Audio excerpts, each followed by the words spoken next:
I am resident of Colorado for YouTube. Joel Sains, that is my buddy Patrick McCray, that is my buddy Alan Gallant.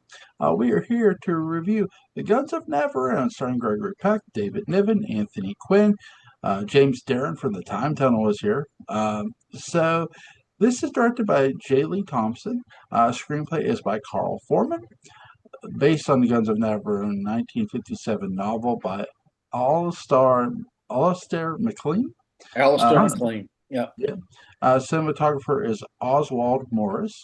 Music by by Dmitri Youngkin. Tomakin. Yeah. Yeah. Let's see. Release dates. Oh, holy shit. We got a ton. So release All over dates. the world, basically. Yeah. Yeah, pretty much. Release dates April 27th, 1961, London.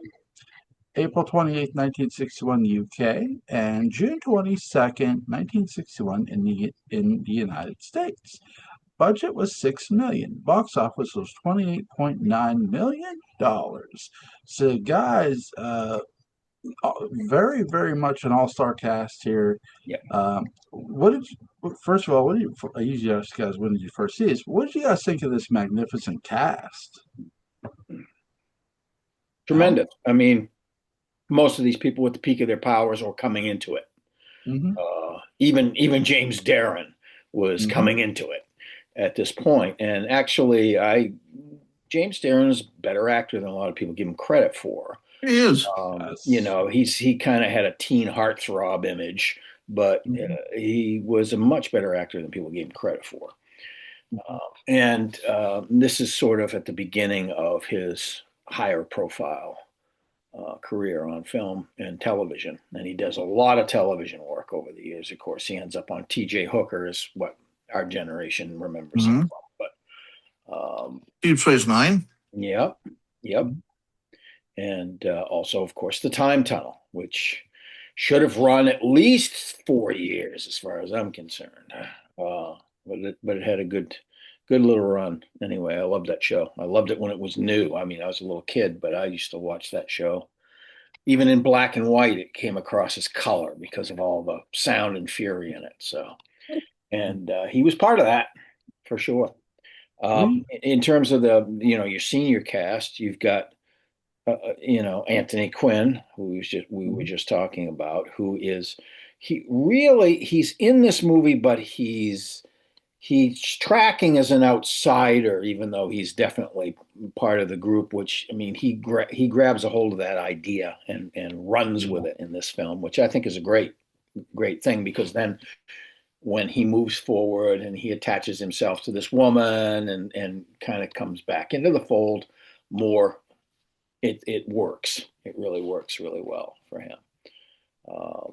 And obviously Anthony Quayle, who is a thankless role as a perpetual victim, but we find out, of course, he survives, which is a wonderful thing.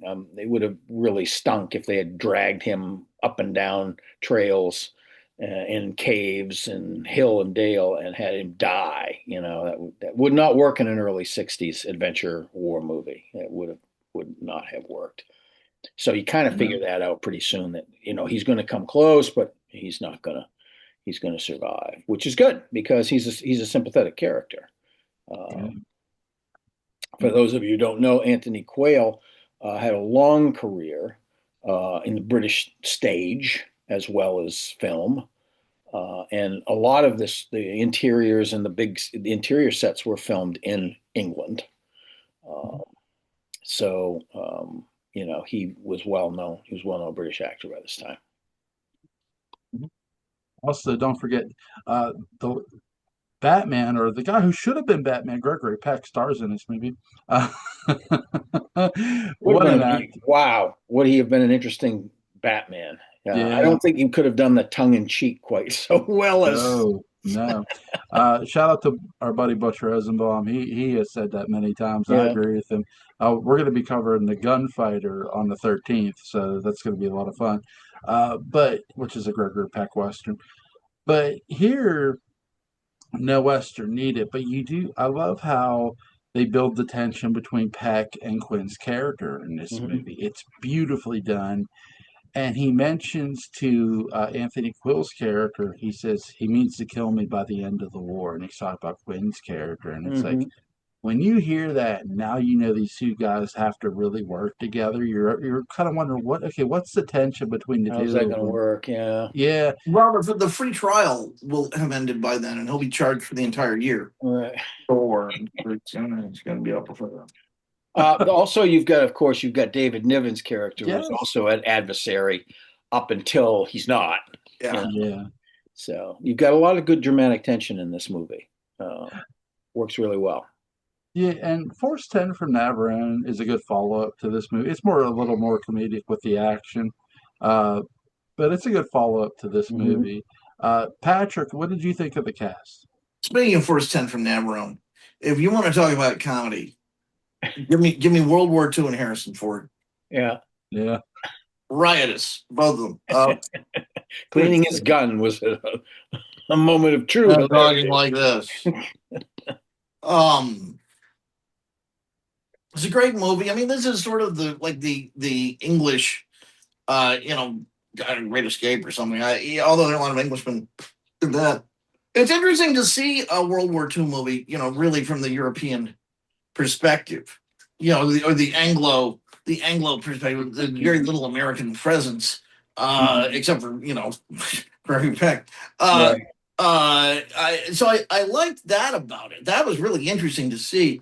Um, I, there is an inherent sense of danger to this film, and it comes down to the fact that when Anthony Quinn sacrifices his own mustache in a Yes. daring assassination of it, you know that nothing is safe. Right. And then I've killed the mustache. Who Well, knows not what only I does have? he, right, he not only kills his mustache, but he also kills his masculinity in that begging scene that he has. Yes, he does. Which is like Yes, he does. Anthony Quinn never does stuff like that. It's like, see, I love that scene though because he's playing them. oh, he's playing them. There's no doubt Right. he's playing them, but he's playing them like he's like having a breakdown of his alpha Yeah. maleness. Now the rumor that I'll create is that Anthony Quinn, who was of course good friends with Stanley Kubrick, was hanging out on the set of The Shining one day, and Kubrick said, "Hey, I got a wacky idea. Put on this bear suit." And that's Anthony Quinn's, appearance in The Shining. Yeah, and he's great. He really commits to it. It was supposed to be Howard Hessman, but Hessman couldn't make it, and Hessman had a reunion of the committee in San Francisco that day. So, and there was a thing whenever Hessman couldn't show up, they'd send in Anthony Quinn. that's right. So anyway, that's my thought. It's a fun movie. It's a good movie. It's a big movie. It's a serious movie.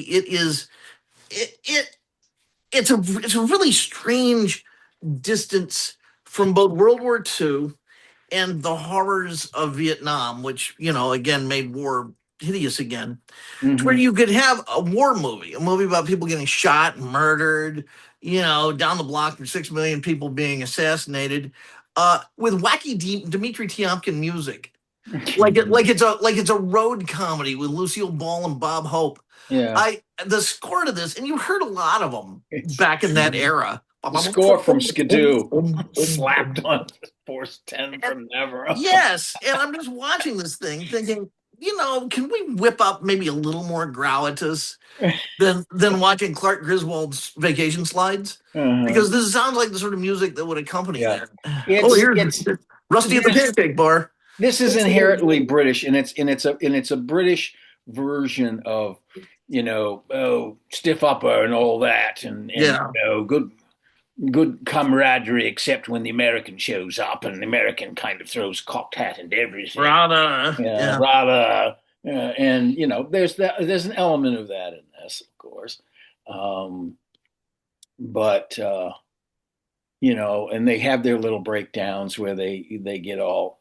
And I notice you can always tell when has a 50s sensibility in it, because when the captain's going to go and shoot the woman who's told the enemy everything, the one that wasn't speaking until suddenly she just spilled her guts, and he goes to shoot her after being pressured to do so, that the other woman shoots her. therefore relieving him of being a killer of a woman, basically. Mhm. And that's that's a 50s film sensibility, which is Yeah. a carry over into the 60s and early 60s for sure. So that was interesting. Yeah.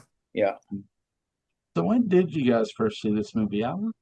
I must have seen it on television. It was probably heavily edited because this movie is Yeah. 2.5 hours long Yeah, it is. in its full length. So I probably saw it sometime in the 70s or early 80s on television. Mhm. And it was perfect television melodrama Yeah. because it does have that. It has that element to it a bit.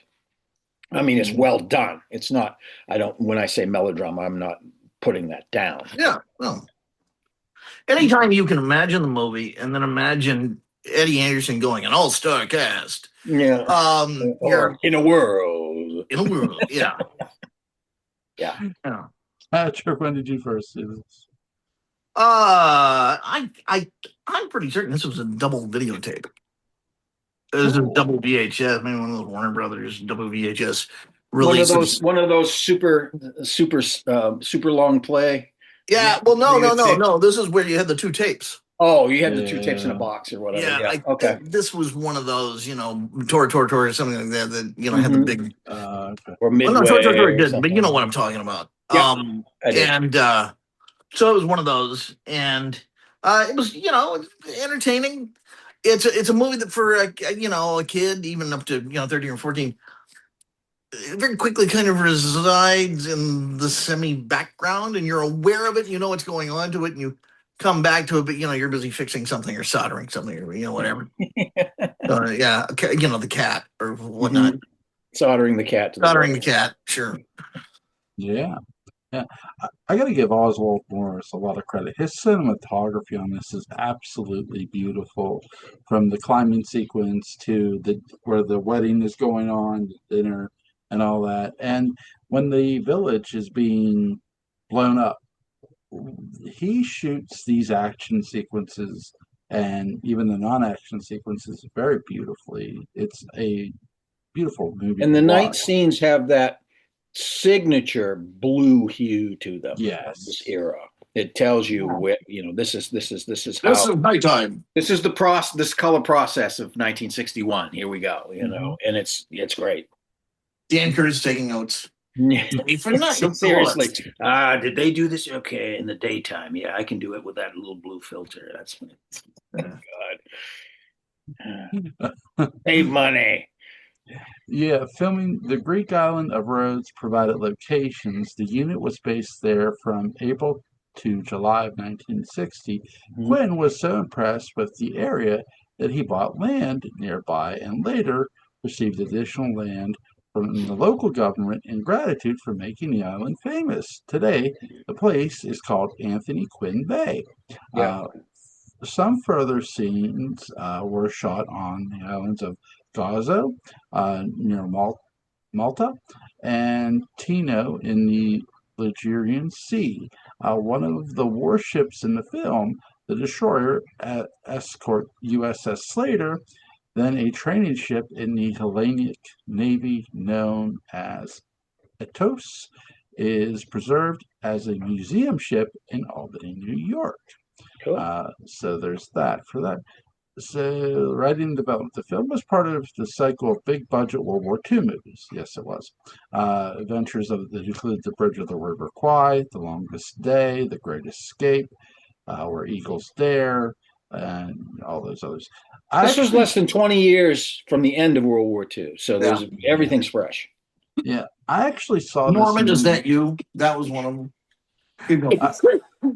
Yeah, I saw this in a lineup of World War II movies that included The Great Escape, that included The Longest Day, Sands of Iwo Jima, Patton, and this was on with those. Again,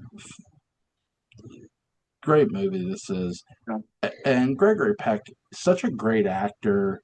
Many people might remember him to Kill a Mockingbird, but the movie that sort of caught my eye, the first movie I saw Gregory Peck in was The Omen.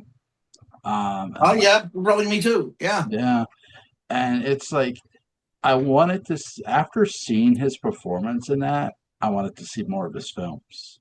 Um, I think that really helped introduce him to a younger audience. Quite possibly. He also did The Boys from Brazil a few years before that, Yeah. which is Yeah. an excellent film. He's That's a great really film. Yes. killing in that film. Yes, absolutely. Uh, I saw that on TCM like years back. I've only seen clips. The Boys Really, from Brazil is Yeah, I've great. always wanted to see it. Fabulous. it's really It's a good. spooky movie, and it's kind of sci-fi a little bit, you know. Uh, Uh, it basically the story is about these guys that took a bunch of um, sperm or DNA or something from Hitler and Mhm. bred like 10 or 12 male children, and they were trying to raise them up to figure out which one, and they tried to raise them all like Hitler was raised, you know, with the typical abuse from the stepfather and all this weird they tried to do everything the same way, trying to get, and they had this one kid that was falling into line basically, and Peck plays this basically Joseph Mengele in the movie. So okay. it's really Sounds great. yeah. Sounds great. I think it would be good if we could have transferred that character into To Kill a Mockingbird. Really. I was only following orders. I did not want to take this case. It's not Send in, alien. Jill. Jill, there is something very special about your DNA, I must tell you. You wonder why you were so short? Well, the Fuhrer was short. Yes, the Fuhrer was short. Notice you can only grow the little mustache here. Huh? David Niven in this movie, I like his range here. Yeah. He Actually, goes, yeah, David, he does more than he normally does. Yes, he's not just walking around with a cigarette in his hand and a drink in the other, you know, which is he got kind of typecast a lot of times in those kind of roles. And but not here. not here. He's very cultured, as he always Yeah. is, but Mhm. he's got an edge to him. Yeah, I love his confrontation. Him and Peck's scene, the confrontation scene where Peck's character, Captain Keith Mallory, is really revealing that he fed misinformation to the other guy's character, Anthony Quill's character, and Niven is furious. He goes, how do you? What if he doesn't break? Like, you know, and he does, and Niven is so good in that scene. Mhm. Steals the movie a bit with it. I mean, which that's classic Niven. He does do that a Yes, lot. yes. I tell you, somebody else that's in this movie that is absolutely fantastic, and she did over 70 movies in her career, and she was also a stage actress, Irene Pappas. Yes. Oh, yeah. Yeah. There's a real deal. She did all the Greek classics, on some of them on film. She was the real deal. Born in Greece, died in Greece. Spent a few years in Hollywood in between, but most of her life she spent as a Greek citizen, and she did fantastic stuff. And this is one of her big Hollywood, or not Hollywood, it's a British movie, but big time movies. It's one of her big ones. But she also did, I think she's got film productions of Medea and maybe Antigone and Trojan Women. I think she won an award for Trojan Women. So she's fabulous. I got a thing for Greek women. Dark Greek. There's the Trojan Women. It was a shortened version. The longer version, of course, is the Magnum Women. Magnum Trojan Women. the- Richard Harris is also in a small role in this Speaking movie. of which, what? Speaking of A man called Horse. Not only that, but he could drink several magnums at a sitting as well. So he had it coming and going. Did he and Oliver Reed ever get in a drinking contest? Oh, I'm sure they did. Who won? The bar owner. Until he had to clean up. Whoever passed out had to pay the tab. You know that. And it was probably Harris, because Harris was known to black out. So. He's a little guy compared to Oliver Reed. Yeah. Oh, Harris was great. I mean, he used to get. He showed up on, I can't remember which talk show it was, but it was one of the American talk shows, and he had cuts all over his face from being Oh in my a goodness. bar fight the night before. And he told the story, of course. That's what he gets for leaving the cake out in the rain. Yeah, seriously. It took too long to bake it, and somebody threw a punch at him. Probably the woman that he left the night before. Yeah, Exactly. yeah. But he explained it, like the naughty schoolboy, and he's, I didn't expect to get in a fight, but I couldn't duck fast enough. Just ridiculous. And you can't not like the guy, as opposed to Oliver Reed, who's either scared you or disgusted you or both. Yeah. And he's intimidating enough. It's like being on screen with the Talos. And Harris actually was physically bigger than Reed. Amazing. Taller, It broader doesn't shoulders. doesn't read that way. No, he doesn't.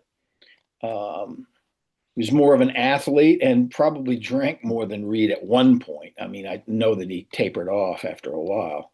Yeah. I think he was down to just, I only drink beer now, when he was in One of those, But yeah.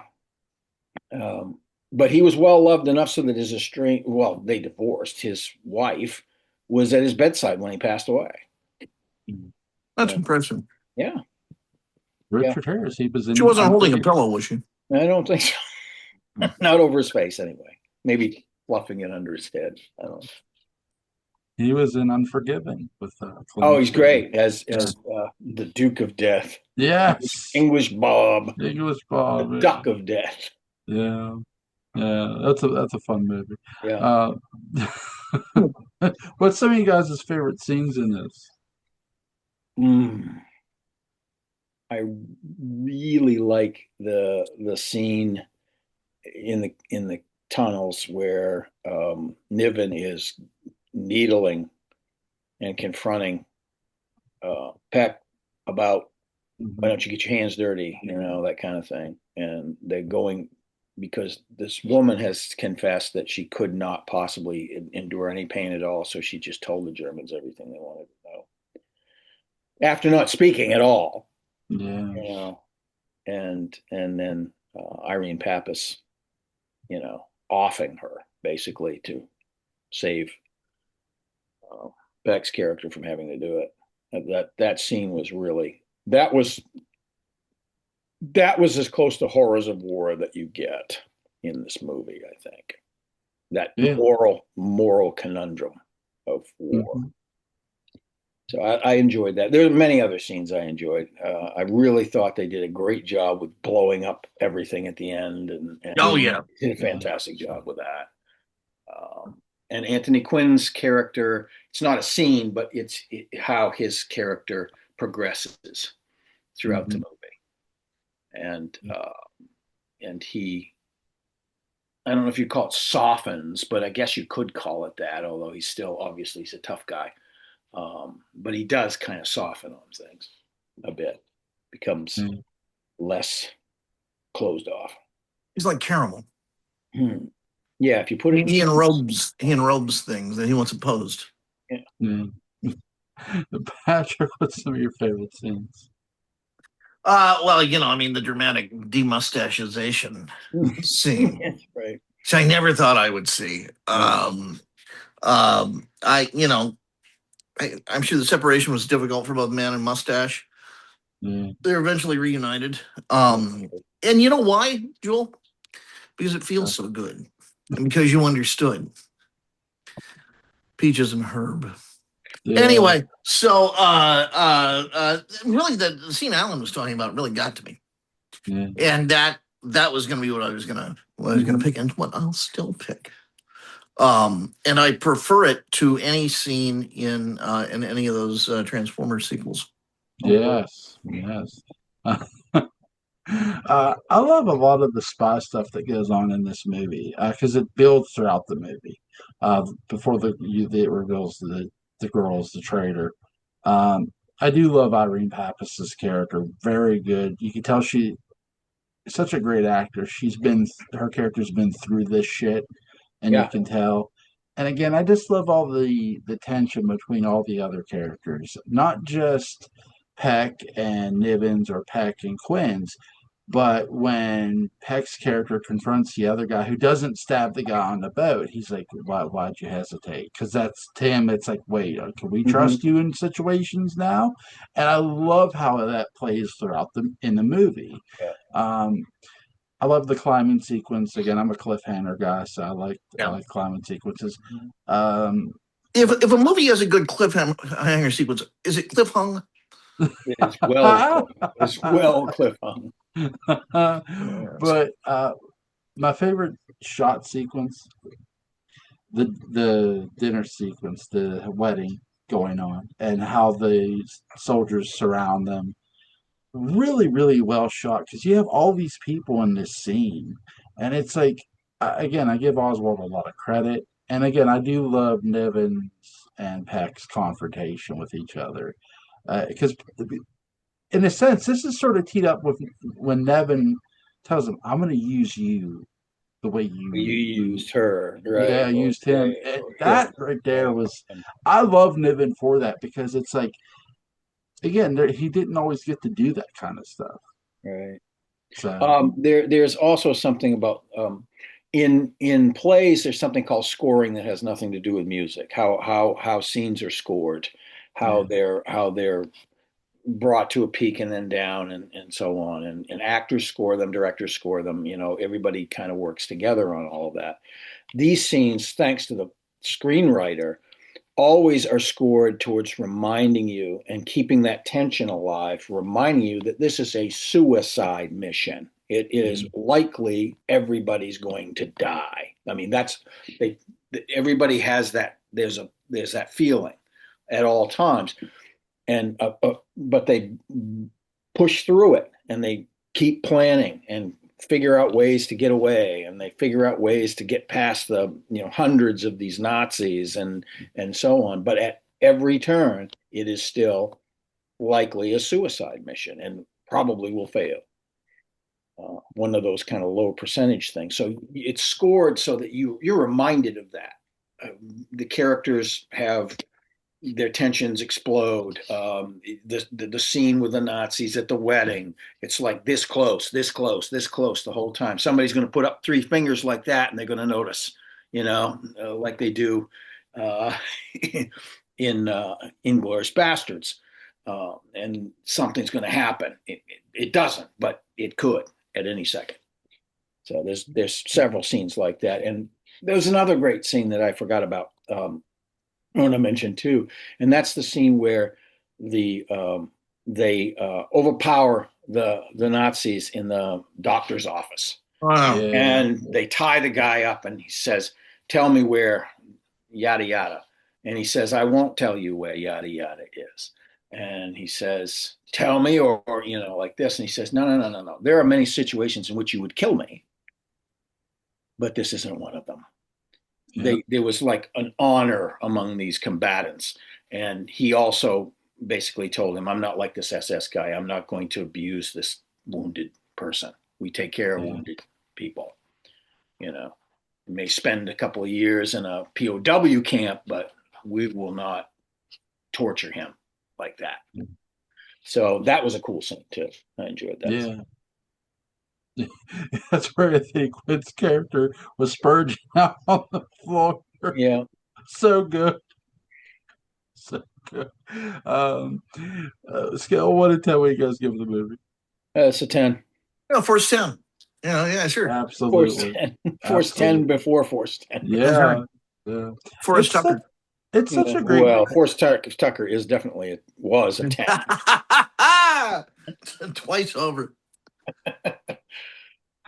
It's such a great film too, because I mean, though it's 2 hours, it moves very fast. It doesn't slow down. Yeah, it's 2.5, and it does moves. They the plotting scenes and so on, and the build scenes and the relationship scenes just roll right into the action.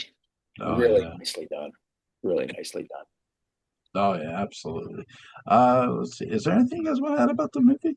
Oh, yeah. A lot of fun. I'm glad we looked at it. Yeah, it's a lot of fun. Let's see. Is there anything you guys want to do tomorrow? Boys from Brazil. Sure. I've never seen it. All right. There you go. Is Well, that good. all right? Can we do a Gregory Peck Yeah, World War I II don't see festival? why. Yeah, yeah. Okay, good. Because this will be because I got Gregory Peck Friday, and next week I'm doing another Gregory Peck movie. From soup to Nazis. Well, what is it? Another Western he did. Oh my gosh, what is it? The movie where he is something country, the big country is called. Oh, William Wyler. Good God. Yeah, what a that's a movie. classic. Jesus Christ, it's a movie. Yeah, I love that picture. Boys from Brazil is on Tubi, so Okay. yeah, very yeah, easy access. yeah. So tomorrow, boys from Yep. It is. It's very Peck cool. is fucking sinister. That shit. Link to Patrick McCray's Dark Shadows Day book about is going to be in the description box. Link to Alan Gallant YouTube channel. Colin Sports After Dark is going to be in the description box. Guys, you have a safe night and take care. Thank you, Joel. You're welcome. Have a good one. Peace and love.